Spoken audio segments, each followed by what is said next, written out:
지체들의 누림글. 하나님께서 이 땅에 사시는 생활 방식. 주 예수님은 이 땅에 계실 때 하나님의 생명을 담고 있는 유일한 분이셨습니다. 만약에 그분이 지금 이 땅에, 즉 내가 사는 이 땅에 살고 계신다면 어떤 생활을 하시고 계실까요? 여러 대답이 있을 수 있겠지만 그분은 개인적으로는 하나님 사람 생활을 하고 단체적으로는 교회 생활을 하고 계실 것입니다.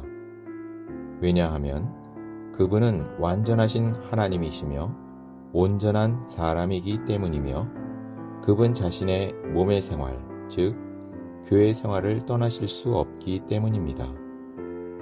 그렇다면 주 예수님께서 교회 생활 가운데 그분의 생활 방식은 무엇일까요?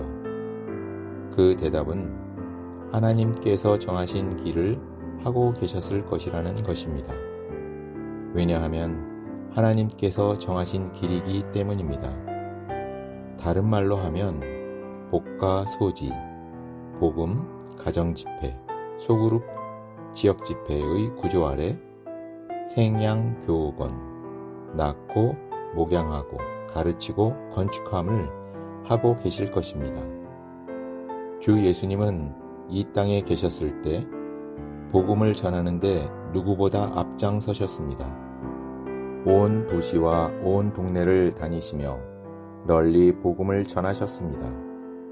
직접 전하셨을 뿐 아니라 제자들에게도 전하도록 하셨습니다.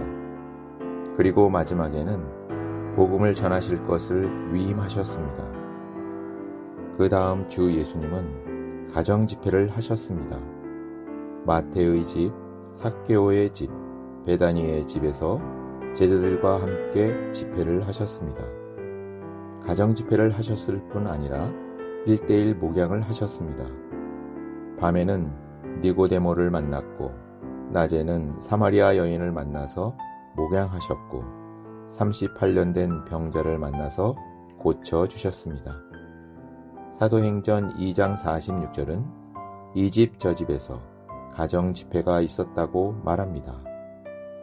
그 다음 주 예수님은 소그룹 생활을 하셨습니다. 대부분의 생활을 12 제자들과 함께 먹고 자면서 그들과 함께 했습니다.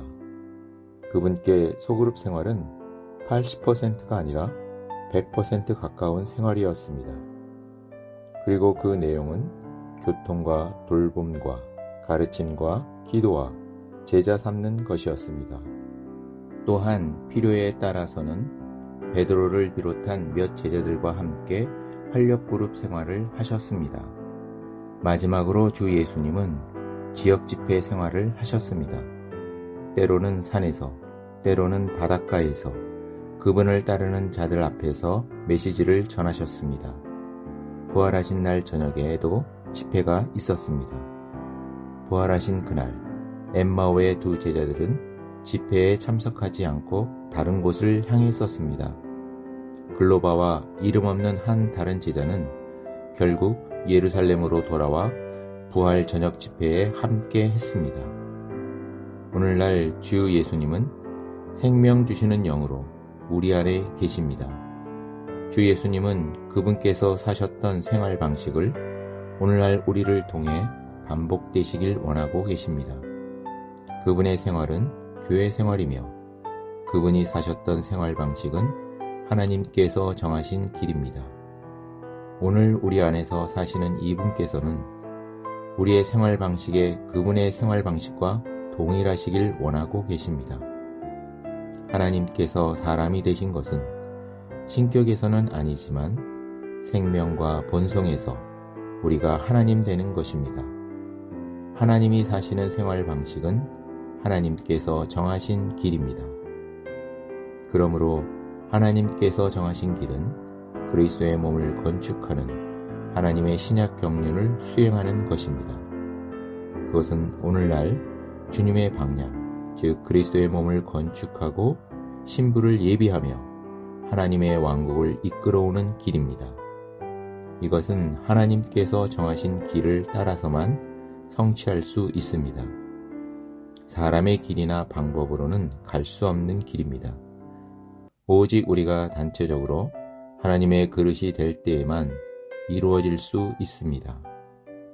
아버지와 아들과 성령의 신성한 삼일성은 동시 존재하시고 상호 내재하십니다. 우리는 생명과 본성에서 하나님이 되는 길을 가고 있습니다. 활력그룹은 이 두 가지 특징이 나타나야 합니다. 누군가 하나님께서 정하신 길을 하고자 할 때 다만 그와 함께 동시에 서는 것입니다. 그리고 그 마음 안에 함께하는 것입니다. 우리 가운데 동시 존재와 상호 내재의 특징이 있다면 부득이한 일이 생길 경우에도 기도와 물질과 영으로 함께할 수 있을 것입니다. 또 하나의 특징은 순서가 있으시다는 것입니다. 아버지와 아들과 성령의 순서이지만 때로는 순서가 바뀔 때가 있었습니다. 필요한 기능에 따라 순서가 바뀌어도 전적으로 다른 인격과 함께 하셨습니다. 우리의 활력그룹은 이 세 가지 특징이 있어야 합니다. 왜냐하면 삼일 하나님의 특징이기 때문입니다. 목양하는 것은 모든 것을 포함하는 부드러운 돌봄으로 양떼를 돌보는 것입니다. 교회들을 돌보고 성도들을 목양하는 데 필요한 것은 공급하는 생활을 통한 친밀한 관심입니다. 그러나 우리 자신은 결코 이러한 목양을 할 수 없다는 것을 체험으로부터 압니다. 우리가 하나님이 되지 않으면 갈 수 없는 길입니다.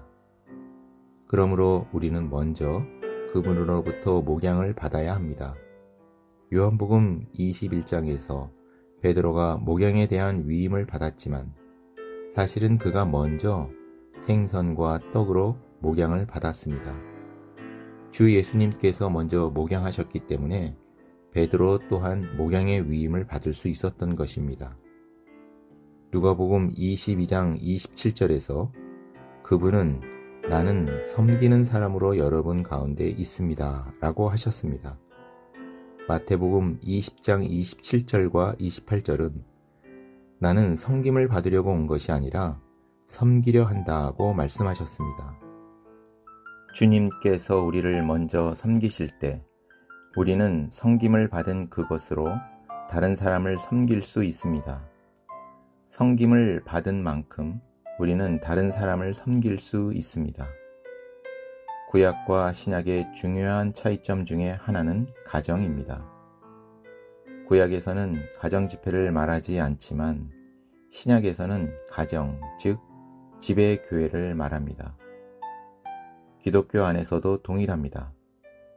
유대인들이 그들의 회당을 중요시 하듯이 예배당은 크고 규모가 있지만 가정은 약합니다.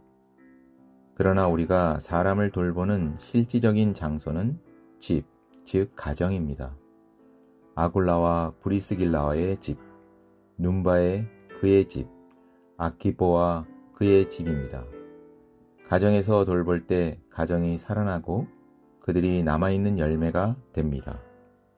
마태복음 20장에는 포도원과 일꾼의 비유가 나옵니다. 그런데 거기에 자주 등장하는 말은 하는 일 없이 서 있다입니다. 그런데 사실 우리는 바쁩니다. 놀고 있는 사람조차도 바쁩니다. 어쩌면 교회 안에서 바쁜지도 모르겠습니다. 하지만 포도원의 범위 안에 있지 않는 것은 주님께서 인정하시지 않습니다. 오직 하나님께서 정하신 길 안에 있을 때 주님께서 인정하실 것입니다.